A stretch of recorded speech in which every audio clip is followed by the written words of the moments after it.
So அடுத்த video நம்ம என்ன பார்க்க போகிறோன்னா Chow Chow or Banglore Kathirikkai பொரியல் எப்படி பண்ணுறதுன்னு பார்க்க போகிறோம். இப்போ வந்து இது வந்து இந்த வெஜிடபிள் எடுத்தாச்சு. என்னென்னா அதை சீவிண்டு கட் பண்ணி வைக்க போகிறோம். தோல் நல்லா சீவிக்கிறோம். ஸோ இப்போ அதுதான் பண்ணிட்டு இருக்கா. இதில் நம்ம முன்னமே காமிச்ச மாதிரி பொரியல் பொடி போட்டு எப்படி பொரியல் பண்ணுறதுன்றதையும் நீங்கள் இந்த வீடியோவில் தெரிஞ்சுக்கலாம். ஓகே, என்னம்மா பண்ணுறோம் இப்போ? பெங்களூர் கத்திரிக்காயை பாக்ஸாக கட் பண்ணிக்கணும்.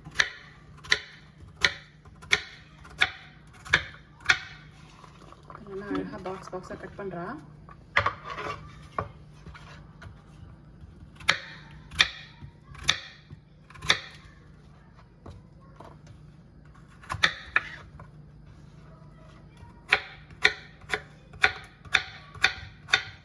Chow Chow பொரியலுக்கு கொஞ்சோண்டு ஆலிவ் ஆயில் ஊற்றிக்கிறோம். ஆல்ரெடி பாட் சுட வச்சாச்சு. இப்போ கொஞ்சம் கடுகு. பொடி போடுறதுனால மற்ற பருப்புகள் போட வேண்டாம். ஓகே, பொடி போடுறதால மற்ற பருப்பு எதுவுமே தேவை கிடையாது. நம்ம ஆல்ரெடி பொரியல் பொடி எப்படி பண்ணுறதுன்ற வீடியோ வச்சுருக்கோம். அதில் நான் லிங்க் வந்து டிஸ்கிரிப்ஷன் பாக்ஸில் கொடுக்குறேன். வெஜிடபிள்ஸ் வந்து காய் அதில் போடணும். ஸோ இப்போ வந்து கட் பண்ணி வச்சுருக்கிற வெஜிடபிள்ஸில் வந்து கடுகு வெடிச்சதும் அதை போட்டுடலாம்.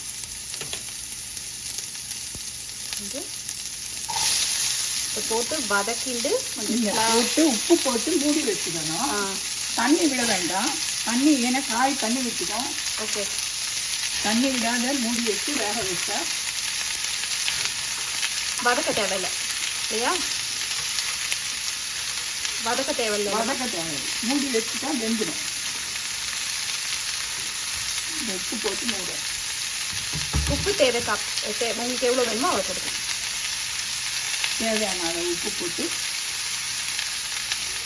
ஒரு கலரிட்டு மூடி வச்சுட்டிங்கன்னா அது காயே தண்ணி விட்டுடும்.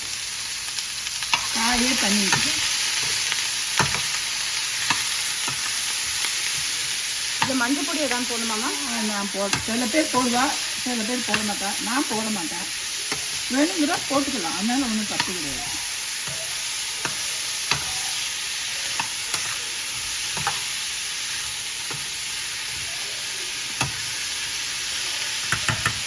அவ்வளோதான். இதை வந்து மூடி வச்சுக்கணும். எவ்வளோ நேரமாக அதை வேகிற வரைக்கும் இதை மூடி வச்சுக்கிட்டிங்கன்னா அதுக்கப்புறம் ரெஸ்ட் மூடி வச்சுக்க போகிறோம். கலரியாச்சு போட்டு மூடி வச்சு. இப்போ பார்த்தாக்கா பாதி வெந்துடுத்து. ஓகே, இன்னும் கொஞ்ச நேரம் இருந்தால் நல்லாவே வெந்துடும்.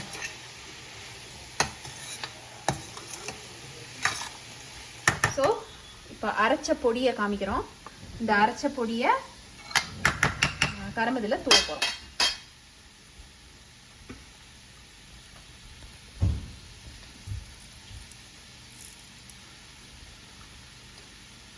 ஆல்ரெடி லைட்டாக சால்ட் நம்ம போட்டாச்சு. வெஜிடபிள்ஸ்லையும் போட்டாச்சு, பொடியிலையும் இருக்குது. ஸோ இதை போட்டு ஜஸ்ட்டு ஒரு குவிக்காக மிக்ஸ் பண்ணிட்டோன்னா தட்ஸ் இட். கரமது பொரியல் ரெடி. பொடி தூவி கரமது பொரியல் மேலே போட்டு கொஞ்சம் கார்னிஷ் பண்ணுறதுக்கு கருவேப்பிலை போட்டுக்கலாம்.